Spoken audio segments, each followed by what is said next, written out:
అందరికీ నమస్కారం అండి. ఈరోజు మనం ఈ వీడియో ద్వారా వీర్గాథ ప్రాజెక్టుకు సంబంధించినటువంటి వివరాలను తెలుసుకోబోతున్నాం. ఇది ministry of defence, department of education వారి సంయుక్త ఆధ్వర్యంలో నిర్వహిస్తున్నటువంటి కార్యక్రమం. గడిచిన సంవత్సరం వీర్గాథ 3.0 అనేటువంటి కార్యక్రమం నిర్వహించబడింది.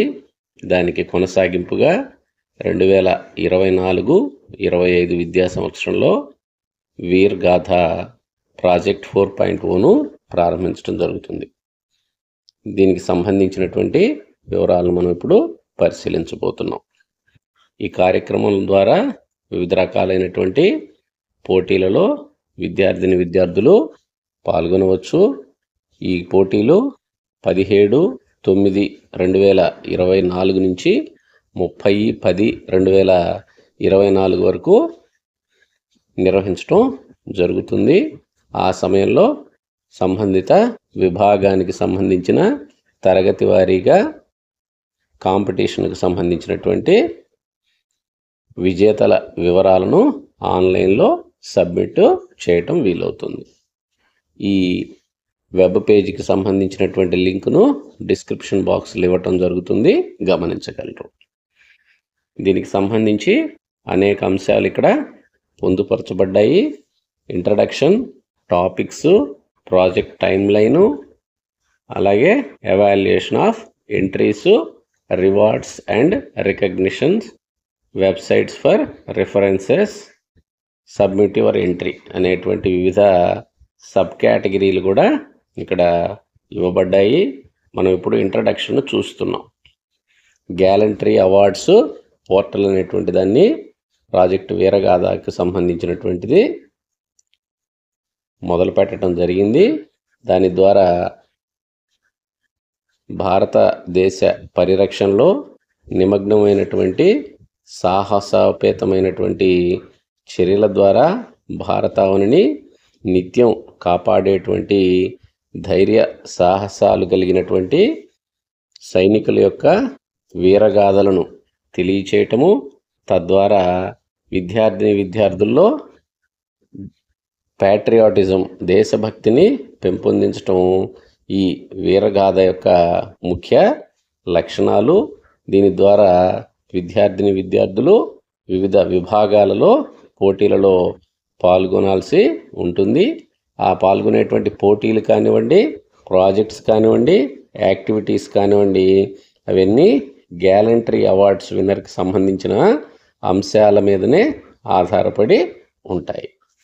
పోయమ్స్, ఎస్సేస్, మల్టీమీడియా ఇలా వివిధ విభాగాలలో పోటీలు నిర్వహించడం జరుగుతుంది.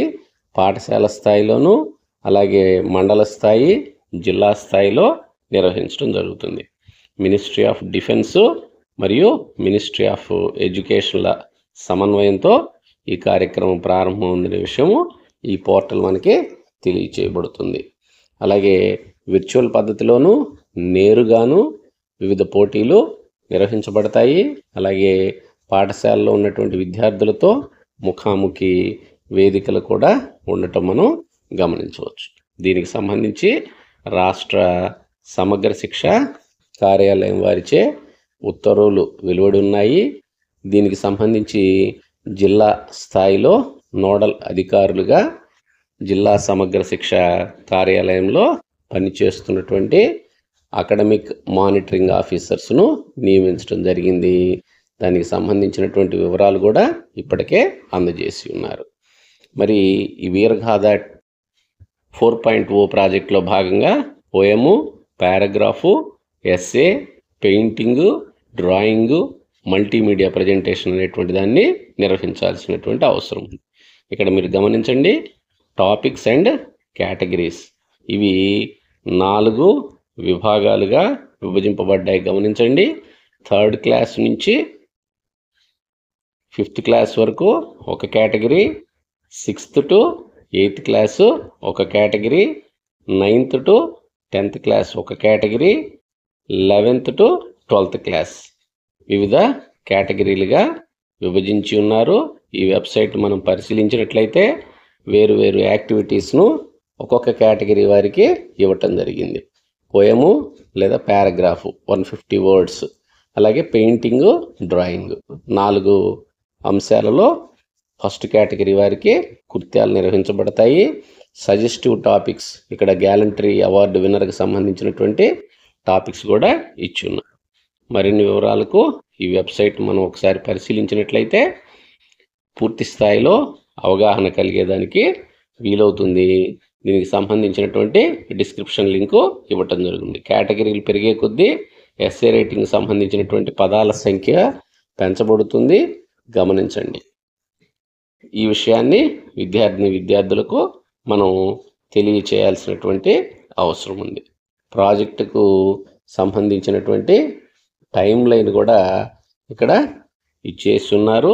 వీరగాథ ప్రాజెక్టుకు సంబంధించినటువంటి అంశాలన్నీ రాష్ట్ర కార్యాలయాలకు ఎప్పుడు తెలియచేయాలి, రాష్ట్ర సమగ్ర శిక్ష లేదా విద్యా కార్యాలయాల ద్వారా అది జిల్లా కార్యాలయాలకు ఎప్పుడు తెలియపరచాలి, తదనంతరం విద్యార్థులు ఉన్నటువంటి పాఠశాల స్థాయి వరకు ఈ వివరాలు ఎప్పుడు అందజేయబడాలి, ఈ కార్యక్రమాలన్నింటినీ ఎప్పుడు నిర్వహించాలి, 4 కేటగిరీలుగా నిర్వహించడం జరగటం ఇక్కడ మనం చూస్తున్నాం.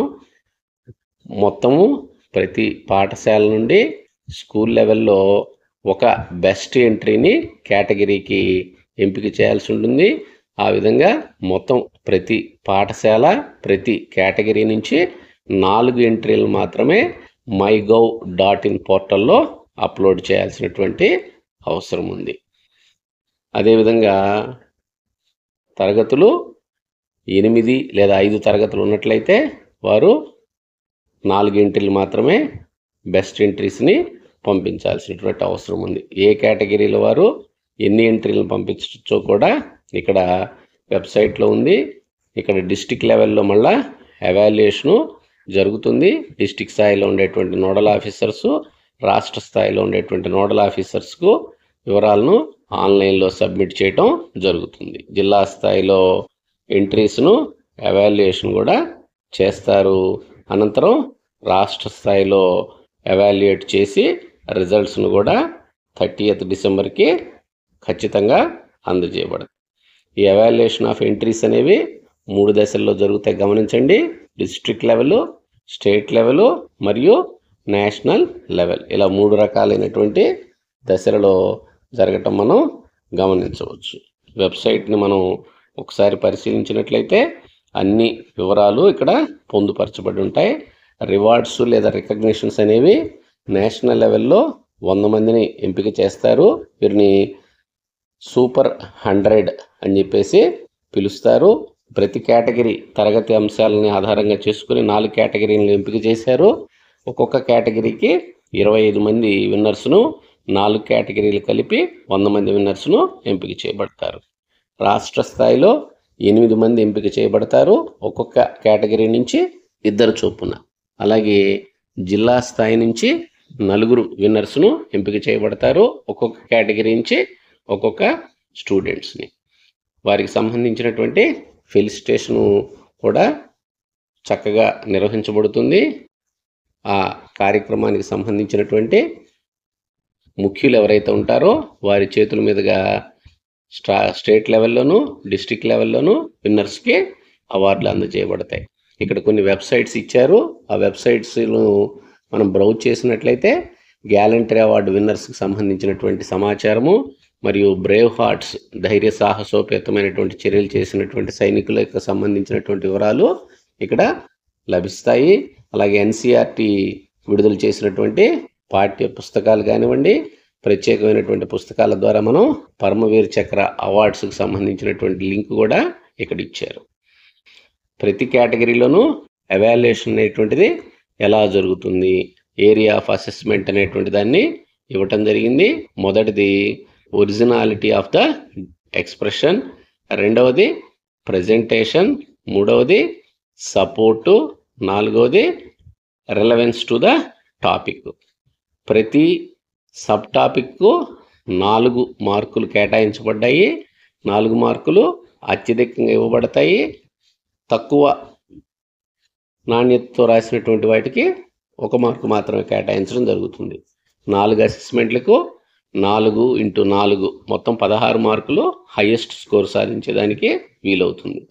ఇట్లా ప్రతి కేటగిరీకి పోయముక్ కానివ్వండి, ఎస్ఏ రైటింగ్ కానివ్వండి, అలాగే పెయింటింగు, అట్లాగే మల్టీమీడియా ప్రతి దాంట్లోనూ 16 మార్క్స్ అనేటువంటివి మ్యాక్సిమంగా ఇవ్వటం జరుగుతుంది. వెబ్సైట్లో అన్ని రకాలైనటువంటి వివరాలు ఇవ్వబడ్డాయి. ఈ వెబ్సైట్ని మనం ఒకసారి బ్రౌజ్ చేసినట్లయితే చక్కగా అన్ని అంశాల గురించి తెలుసుకోవచ్చు. ఇప్పుడు మనం ఎంట్రీస్ను ఎలా సబ్మిట్ చేయాలి, సబ్మిషన్స్ ఎప్పటిదాకా ఓపెన్ అవుతాయనే విషయం ఇక్కడ ఉంది. 17/9/2024 నుంచి 30/10/24 వరకు. ఇక్కడ సబ్మిట్ యువర్ ఎంట్రీ అనేది ఉంది, గమనించండి. దాన్ని నేను క్లిక్ చేస్తున్నాను. క్లిక్ చేసిన వెంటనే ఇది mygov.in అనేటువంటి వెబ్సైట్లోకి వెళుతుంది. అక్కడ వివరాలన్నీ పొందుపరిచిన తరువాత ఏ యాక్టివిటీని అయితే మనం ఎంచుకుంటామో ఆ యాక్టివిటీకి సంబంధించినటువంటి వివరాలన్నీ అక్కడ ఆన్లైన్లో అప్లోడ్ చేయాల్సి ఉంటుంది. ఎంట్రీస్ ఎలా సబ్మిట్ చేయాలో తదుపరి వీడియోలో తెలుసుకుందాం. Thank you, one and all.